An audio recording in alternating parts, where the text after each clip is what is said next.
Tiga kejadian keracunan massal akibat makanan di wilayah Jawa Barat terjadi pada Februari lalu. Kejadian ini menimbulkan kekhawatiran masyarakat. Kejadian ini juga memperlihatkan masih buruknya pengawasan produk makanan khususnya dari usaha rumahan.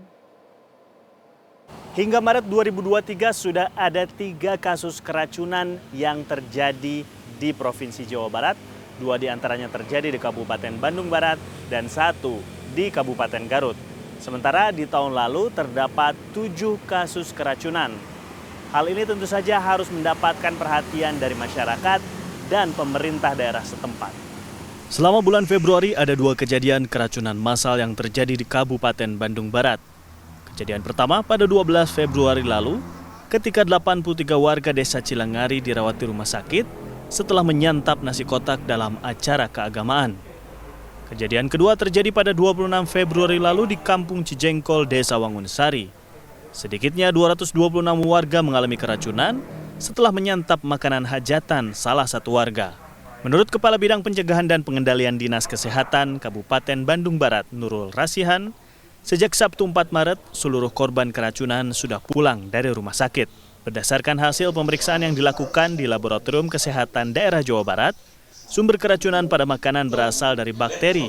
Pada kasus pertama, makanan tercemar bakteri Staphylococcus aureus, sementara pada kasus kedua disebabkan oleh bakteri Salmonella entericia. Untuk mengantisipasi kejadian serupa terulang, Dinas Kesehatan Kabupaten Bandung bekerjasama pemerintah desa dan kepolisian telah meningkatkan pengawasan, terutama kepada para pengusaha catering rumahan. Yang pertama, pada saat masyarakat ingin melakukan hajatan, itu sebaiknya ada koordinasi melapor mungkin ke desanya, nanti ke kecamatan.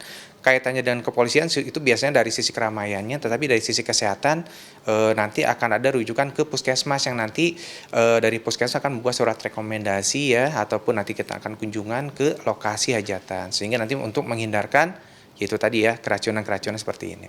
Pemerintah Provinsi Jabar mengakui pengawasan makanan baru diterapkan pada industri makanan yang berbadan hukum. Untuk jenis industri makanan berbasis rumahan, perlu pengawasan lebih intensif dari pemerintah setiap kota dan kabupaten. Nah, sebenarnya kalau untuk perusahaan catering yang sudah terdaftar, itu Dinas Kesehatan itu sudah melink dengan Dinas Perizinan. Jadi pada saat Dinas Perizinan, kan satu pintu tuh Dinas Perizinan membuat izin untuk bisa mengokekan satu perusahaan catering, gitu Dinas Kesehatan itu mengeluarkan namanya sertifikat SLHS, Mbak, sertifikat layak hygiene sanitasi. Nah, itu yang sebenarnya harusnya dipegang oleh masyarakat. Dalam pengurusan sertifikat layak hygiene sanitasi, setiap jenis usaha makanan harus memastikan orang yang memasak dalam kondisi sehat, alat yang digunakan higienis, bahan makanan dalam kondisi baik dan segar, serta selalu menyediakan sampel dalam setiap makanan yang diproduksi. Pegawai kita untuk yang menjamah makanan langsung itu akan dites kesehatannya, apakah dia mempunyai penyakit yang menular atau tidak. Terus dahaknya pun sama dicek juga. Setelah itu peralatannya pun di swab gitu, apakah ada peralatannya aman dari kuman-kuman.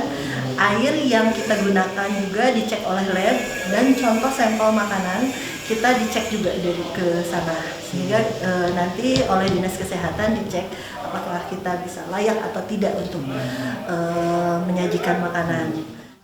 Sementara pada beberapa industri makanan rumahan, kesegaran bahan baku dan kebersihan alat pembuat masakan memang diperhatikan. Namun mereka mengaku tidak mengecek kualitas air yang digunakan, serta tidak memiliki sampel makanan yang mereka produksi untuk diperiksa Dinas Kesehatan. Jadi carinya yang fresh, yang benar-benar fresh kan itu banyak di pasar, apalagi di pasar sayuran itu tuh banyak yang fresh tiap harinya. Kualitasnya yang diutamakan, juga kebersihannya juga cuci sendiri, apa sendiri, nggak ngandelin yang kerja gitu, masak-masak sendiri sih. Jantan bibina bersih-bersih dulu, terus ke pasar, tinggal sarais daging, sayuran, terus dibasuh. Terus itu oge seperti wadahan, terus pisau nanang kedah bersih. Masyarakat juga diminta meningkatkan kesadaran tentang makanan yang bersih dan sehat. Tujuannya agar tidak ada lagi kasus keracunan makanan, terutama yang melibatkan banyak orang. Tim Liputan CNN Indonesia.